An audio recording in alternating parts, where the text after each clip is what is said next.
Hi everyone! Samahan niyo nga ako mag-vlogan ngayong araw. For today nga, madami tayong agenda but for now, magpapamedical muna tayo mag-isa. Simulan nga natin araw natin sa pagluluto na itlog. Yan nga ang magahan natin ngayon. Tas sakto dumating sila ate, nadagdagan yung itlog ko ng andox tsaka ng corned beef at sinangag. Tamang tulala pa nga ako niyan kasi napakaaga natin gumising yan. 6 pa lang gising na ako, tas 8 na ako umalis. Halatang tamad na tamad umalis ang Tas sabayan pa na itong street pa lang namin, makikita na yung traffic. Ay nako. Halata sa mukha ng ate nyo, hindi siya morning person. Sa sobrang tagal nga dumating ng bus dyan, nag-jeep na lang Pero nung sumakay na ako tsaka nakabayad na ako, bigla dumating yung bus. Ay naku. Pero dito nga mapakikita ko sa inyo kung paano sila naghihintay ng pantagal para maghintay ng pasahero. Inaabot din kasi minsan ng 1 hour yung biyahe sa jeep, kaya nagbabas na lang ako. Pero okay lang kasi hindi naman ako nagmamadali ngayon. Anyways, nakarating na pala ako ng school yan at ang ganda ng weather ngayon. Katamtamang init at lamig lang siya. Inaasahan ko nga pagdating ko ng medical, mahaba yung pila, pero hindi te. Ang nangyari, diretso medical agad. Noong mga nakarang araw kasi 1 to 150 lang yung pwedeng ma-medical sa araw na yun. Pero ngayon, ganito na, agay swerte.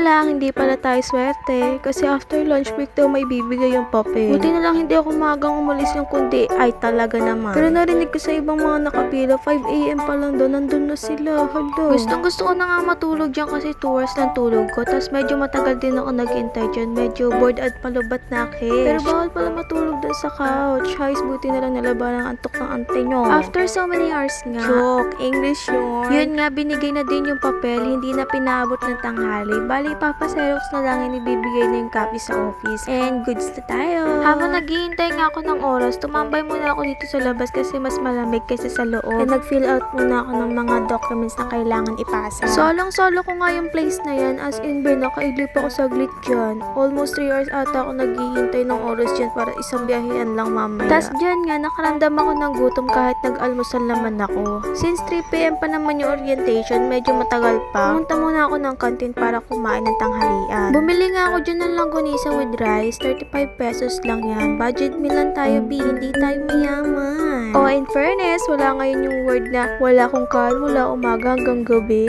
Ang ano naman ngayon is may kain tayo mula umaga hanggang tanghali. Yeah. May lumapit nga sa akin pusa dyan nang hingi ng food. Binigyan ko na lang siya ng maliit na langgonisa. Yun na lang kasi yung tira. Sorry. So far, dami ding alagang asot pusa dito sa school. Tas dun sa gilid ng kantin, makikita yung mga foods nila. Mabait naman sila. Hindi sila nangunguha ng food and nangangalmo. Oops, hanggang dito na lang muna. Medyo mahaba na ating kabedyohan. Kaya part 2 na. Hintayin nyo.